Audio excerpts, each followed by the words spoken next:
ఆదిలాబాద్ జిల్లాలో రేషన్ బియ్యం పేదలకు అందకుండా పోతోంది. మిల్లర్లు, రేషన్ డీలర్లు బియ్యాన్ని బ్లాక్ మార్కెట్ కు తరలిస్తున్నారు. సబ్సిడీ బియ్యాన్ని బుక్కుతున్న డీలర్లు కిరోసిన్ కూడా తాగేస్తున్నారు. జిల్లాలో బియ్యం అక్రమ రవాణా కోసం మాఫియా గ్యాంగ్లే పుట్టుకొచ్చాయి.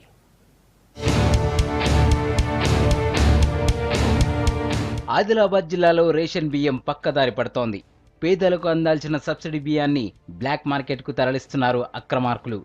జిల్లాలో మొత్తం 7,45,000 ఫుడ్ సెక్యూరిటీ కార్డులు ఉన్నాయి. ప్రతి నెల 15,160 మెట్రిక్ టన్నుల బియ్యాన్ని సరఫరా చేస్తున్నారు అధికారులు. బియ్యం కిలో రూపాయికి రావడంతో అక్రమార్కులు రేషన్ బియ్యాన్ని సరిహద్దులు దాటిస్తున్నారు. రేషన్ బియ్యం అక్రమాలపై విచారణ చేపట్టారు ఇంటెలిజెన్స్ అధికారులు. అక్రమార్కుల లిస్టును రెడీ చేసి ప్రభుత్వానికి పంపించారు. ఈ లిస్టులో తూర్పు ప్రాంతంలోని ఓ రెవెన్యూ అధికారిని భర్త పాత్ర ఉన్నట్టు తెలుస్తోంది. మంచిర్యాల, నిర్మల్ ప్రాంతాల్లో మిల్లర్లు రేషన్ బియ్యాన్ని పక్కదారి పట్టిస్తున్నారని అధికారుల ఎంక్వైరీలో తేలింది. 7 తహసీల్దార్లు, 15 మంది డిప్యూటీ తహసీల్దార్లు, 20 మంది ఆర్ఐలు, రేషన్ డీలర్లు ఈ దందాలో ఉన్నట్టు ప్రభుత్వానికి నివేదిక పంపించారు.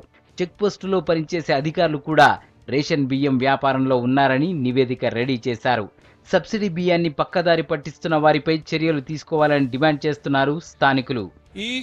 ఈ కుంభకర్ణం వెనుకకు ఎంఆర్ఓ కానీ, ఆర్ఐ కానీ, డిఎస్ఓ కానీ వీళ్ళు వచ్చి చర్య తీసుకోవాలి. వీళ్ళు చర్య తీసుకుంటలేరు.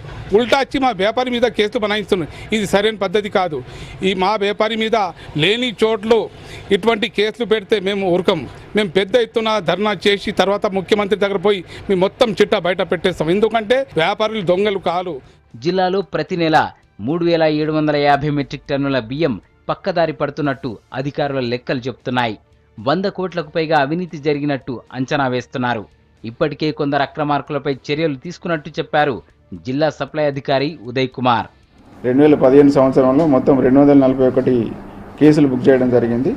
దాదాపు 5 కోట్ల విలువైన నిత్యావసర వస్తువులను కూడా మనం జప్తు చేయడం జరిగింది. వారి మీద చర్యలు కూడా తీసుకోవడం జరిగింది.